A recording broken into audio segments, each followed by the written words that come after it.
warahmatullahi wabarakatuh. Apa kabar semua? Alhamdulillah, aku sehat, aku semangat. Yes. Oke, baik anak-anakku semua, kali ini kita akan belajar tematik di muatan pembelajaran IPA ya. Kita harus akan bahas IPA. Kalau kemarin kita sudah membahas tentang sistem pernafasan, hari ini kita akan membahas tentang gangguan apa saja sih yang bisa terjadi pada sistem pernapasan manusia. Sudah siap belajar semuanya ya? Simak videonya baik-baik.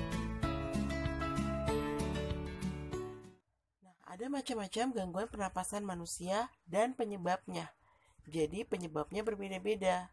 Yang pertama, bisa dari bibit penyakit, seperti contohnya flu, tuberkulosis, kemudian flu burung, bronkitis, atau pneumonia.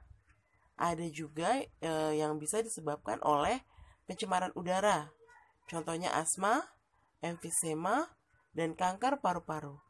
Tapi ada juga yang disebabkan oleh gangguan fisik, contohnya kelainan organ pernapasan yang terjadi sejak lahir. Yang akan kita bahas pertama yaitu adalah penyakit asma. Apa sih penyakit asma itu? Penyakit asma adalah penyumbatan saluran pernapasan yang dapat disebabkan oleh debu, udara dingin, alergi terhadap makanan tertentu, atau kelelahan. Biasanya gejalanya dada terasa sesak, batuk, dan nafas terasa berat. Pengobatannya dilakukan dengan pemberian inhaler atau alat bantu untuk pernafasan. Nah, kemudian penyakit yang kedua, flu. Ya, ini familiar sekali ya oleh kalian penyakit flu ini. Gangguan pada organ pernafasan ini disebabkan oleh virus. Gejalanya biasanya sakit kepala, demam, dan hidung tersumbat. Pengobatannya biasanya dengan minum obat sesuai dengan resep dokter dan mengonsumsi makanan sehat dan bergizi. Selanjutnya ada bronkitis. Bronkitis adalah infeksi atau peradangan pada saluran bronkus. Bronkitis, ya, bronkitis. Nah, kemudian ini juga disebabkan oleh virus, gejalanya batuk berdahak, demam, dan sesak nafas. Pengobatannya dengan minum obat sesuai resep dokter, istirahat cukup, dan mengonsumsi makanan sehat dan bergizi. Kemudian ada tonsilitis. Tonsilitis ini peradangan pada amandel atau tonsil yang disebabkan oleh virus atau bakteri. Gejalanya membesarnya tonsil dan menimbulkan rasa sakit. Biasanya kalian suka bilangnya, aduh aku radang amandel nih gitu. Nah, gejalanya ini bisa dengan membesarnya tonsil dan biasanya ada rasa sakit ya di bagian tonsil atau amandelnya. Pengobatannya dengan minum obat sesuai resep dokter serta mengonsumsi makanan dan minuman yang bersih. Nah, ada lagi namanya pneumonia. Pneumonia ini adalah peradangan pada bronchiolus dan alveolus karena infeksi bakteri Streptococcus pneumoniae, virus atau jamur. Gejalanya batuk dengan dahak berdarah, sesak nafas, nyeri dada, dan demam tinggi. Pengobatannya dilakukan dengan minum obat sesuai dengan resep dokter.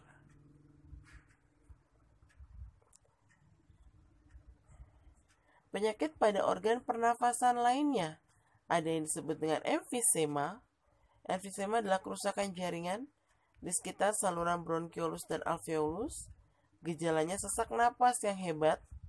Penyebabnya polusi udara dan zat-zat berbahaya dalam rokok.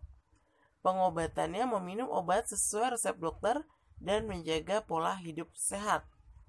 Kemudian ada kanker paru-paru, di mana pertumbuhan sel-sel paru-paru tidak terkendali dan dapat menyebar luas ke seluruh tubuh. Gejalanya batuk terus-menerus, penurunan berat badan, kemudian nyeri pada dada. Penyebabnya sama seperti emfisema, zat-zat berbahaya yang ada di dalam rokok. Pengobatannya dengan kemoterapi dan radioterapi. Jadi untuk mematikan sel-sel yang tadi berkembang biak tidak terkendali. Kemudian tuberkulosis atau TB. Penyakit yang ditandai dengan munculnya bintil-bintil pada dinding alveolus dan dapat menyebabkan kematian pada jaringan di sekitarnya. Gejalanya nafas terengah-engah, demam, dan keringat di malam hari. Penyebabnya adalah bakteri yang bernama Mycobacterium tuberculosis. Makanya penyakit ini sering disebut juga dengan TBC. Pengobatannya minum obat sesuai resep dokter. Baik anak-anak, itulah beberapa dari penyakit pada organ pernafasan yang kita bahas. Selanjutnya kalian tonton animasi berikut ini supaya kalian lebih terhibur tetapi sambil belajar. Oke, terima kasih. Gimana kalau kita sesak napas karena banyak asap? Atau pernah nggak sih hidung kamu mampet karena pilek? Oh iya tuh, sesak nafas dan pilek adalah contoh dari jenis penyakit yang dapat menyerang sistem pernafasan kita, yang disebut juga penyakit pernafasan.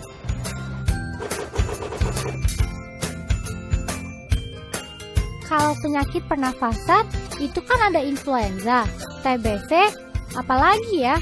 Ada juga bronkitis dan pneumonia, Lula. Kalau nggak salah ya, influenza kan penyakit yang cepat menular. Ciri-cirinya sakit kepala, rasa ngilu pada sendi, demam, sering bersin, batuk, pilek, dan kadang disertai muntah.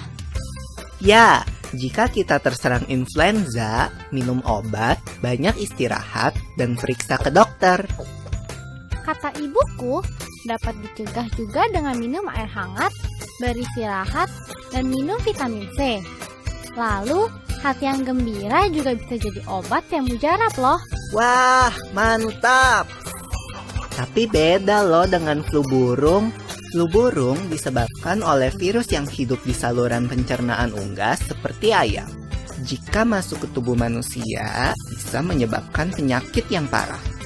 Iya, virus ini menular ke kita kalau bersentuhan langsung dengan unggas yang terinfeksi, atau kita menghirup udara yang berasal dari kotoran unggas yang mengering dan terbawa angin. Bronkitis merupakan peradangan pada bronkus yang bermula di dada atau mengikuti flu yang menyebar di dada. Awalnya timbul rasa sakit di dada disertai batuk dan kadang suhu tubuh tinggi. Pasti kalau perokok lebih mudah terkena bronkitis. Iya, Lula.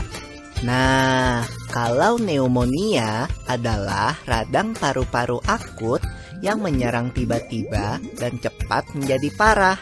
Penyakit ini terjadi setelah penderita terkena campak, influenza, dan bronkitis. Lalu, bagaimana dengan TBC? Kamu tahu nggak, Lula?